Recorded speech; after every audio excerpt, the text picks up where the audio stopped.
Votre enfant s'émerveille devant les films d'Hayao Miyazaki, il raffole des sushis, il fabrique des origamis, son plus grand rêve c'est d'un jour aller au Japon, alors ces jeux de société vont forcément lui plaire. Bienvenue sur Petit Pion, la chaîne qui propose des jeux de société pour enfants qui plairont aussi aux parents.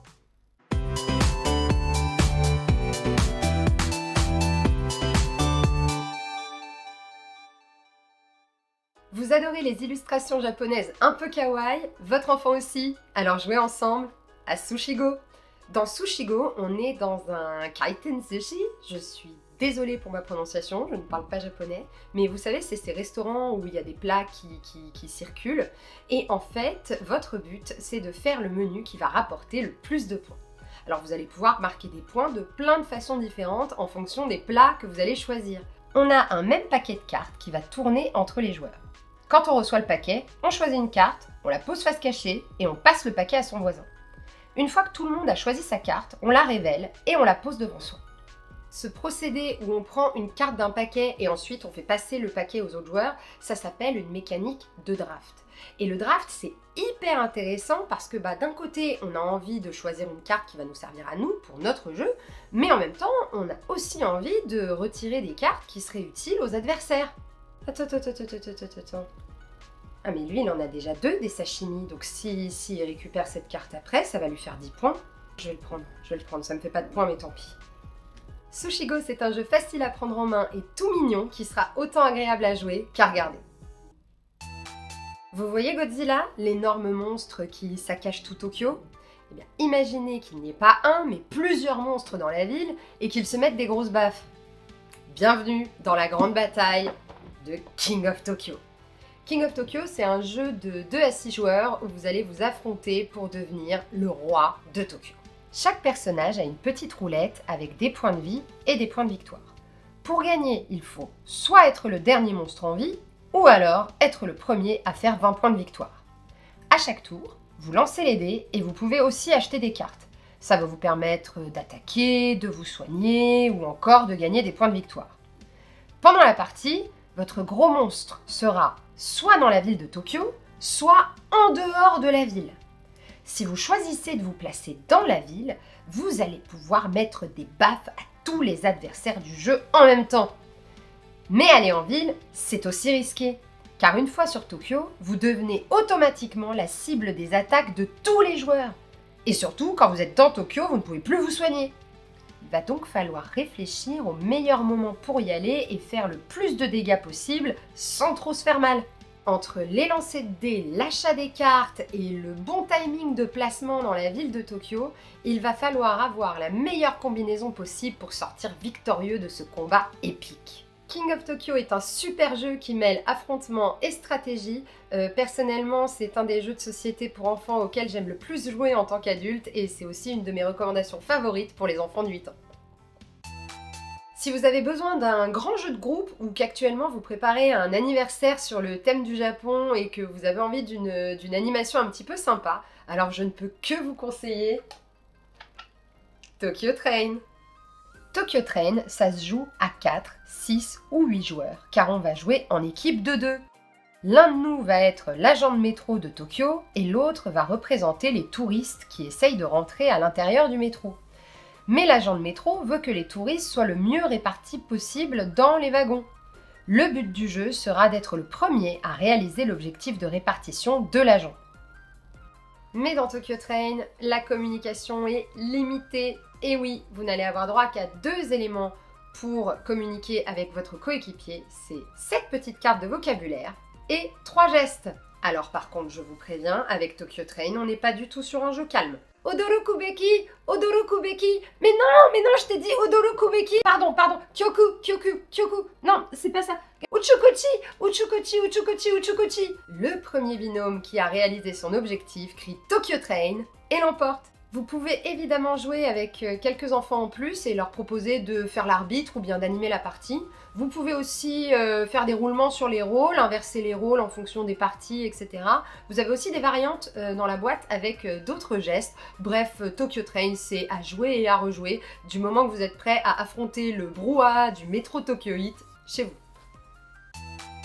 Grâce à ce jeu, vous allez pouvoir voyager au Japon avec votre enfant sans quitter la table de votre salon. Voici Tokaido.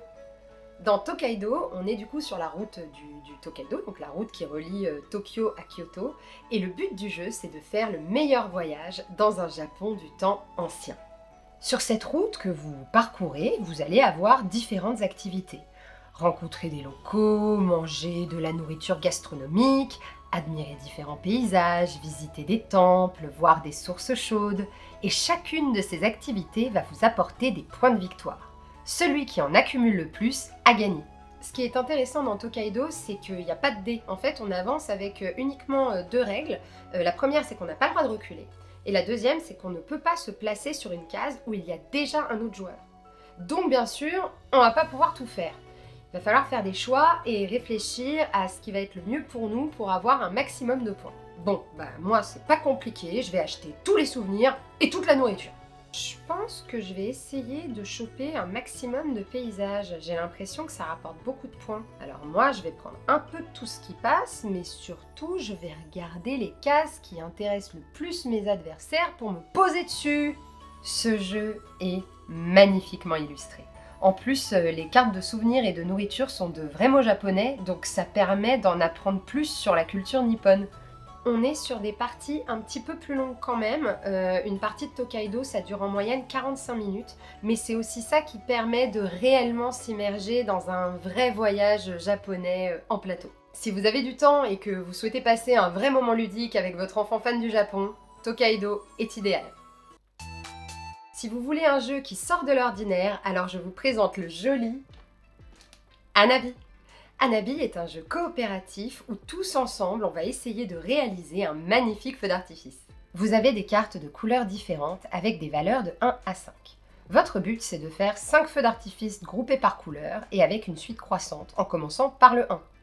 À chaque tour, on prend une carte de son paquet et on la pose sur une des piles correspondantes avec la bonne couleur et le bon chiffre dans le bon ordre. Vous allez me dire, bon ça va, ça n'a pas l'air très compliqué comme jeu. Mais ce qui rend Hanabi si spécial, c'est que vous ne verrez pas vos cartes. Dans Hanabi, vous allez tenir vos cartes face visible vers les autres joueurs. Donc, comme ça, vous voyez le jeu de vos coéquipiers voient votre jeu, mais vous connaissez pas votre jeu. Entre vous, vous pouvez vous donner des indices, mais uniquement sur le chiffre ou sur la couleur. Par exemple, quelqu'un peut vous dire, là et là, t'as 2-1. S'il y a trop d'erreurs de pose de cartes, la partie est malheureusement perdue et le feu d'artifice n'a pas eu lieu. Entre mémoire, logique et esprit collectif, Hanabi va vous creuser les méninges tout en vous amusant. En plus, il a été récemment réédité, donc les cartes sont encore plus jolies. Imaginez que vous êtes jardinier dans un joli jardin impérial et qu'on vous demande d'accueillir un panda offert par l'empereur de Chine. C'est l'histoire de Takenoko. Dans Takenoko, vous allez devoir vous occuper de ce jardin en remplissant différents objectifs. On va cultiver des parcelles de terrain, les arroser, y faire pousser du bambou, nourrir le panda. Mais quand le panda se déplace sur un bambou, il en croque un morceau. Quand une parcelle n'est pas irriguée, le bambou ne peut pas pousser. Si la météo n'est pas clémente, il va être difficile d'agrandir le terrain. Vous l'avez compris, pour accomplir les différents objectifs demandés par l'empereur, il va falloir un petit peu de réflexion. La partie se termine quand un certain nombre d'objectifs a été réalisé, c'est en fonction du nombre de joueurs autour de la table, et une fois que c'est fait, on compte les points sur chaque carte objectif, et celui qui en a le plus a gagné. Takenoko est un très beau jeu familial, et pour moi c'est un excellent premier jeu de stratégie pour les 7-8 ans, parce que d'un côté, le matériel il est un petit peu enfantin, avec les petits bambous qui s'empilent, et puis les petites figurines du jardinier et du panda, et en même temps, ça demande quand même d'anticiper un petit peu ses actions, donc c'est le début de la pensée stratégique. C'est un jeu plutôt calme, et il a un petit côté jardin zen qui est plutôt agréable. J'espère que cette nouvelle sélection de jeux vous a plu. Si vous avez joué à ces jeux, n'hésitez pas à me dire en commentaire ce que vous en avez pensé, et abonnez-vous pour plus de recommandations de jeux de société pour les enfants. À très bientôt sur Petit Pion!